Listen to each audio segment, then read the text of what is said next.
আমার মতো ভালো আর কেউ নাই। তোরা সবাই জাহান্নামী, আমি তো জান্নাতি। এতটুকু ভাবনা নিয়ে ভেতরে একটু অহংকার এসে গেল। এরপরে আল্লাহর ওলি সামন দিকে রওনা হয়ে গেলেন।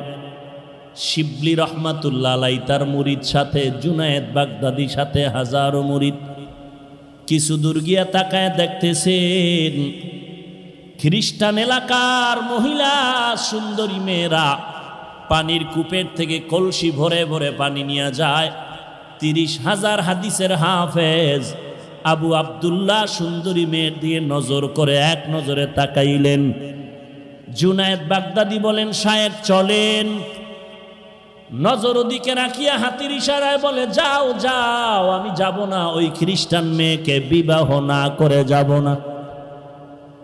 কান্নার রোল পড়ে গেল, মাটি পর্যন্ত নরম হয়ে গেল, কিন্তু আবু আব্দুল্লাহর দিলটা আর নরম হলো না।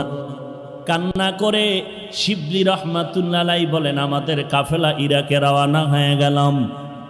এদিকে ঘটনা কি ঘটে যায়, আবু আব্দুল্লাহ এক টানে খ্রিস্টান মেয়েটার বাড়ি গিয়া খ্রিস্টান মেয়ের বাবারে বলে, অ খ্রিস্টান মেয়ের বাবা, তোমার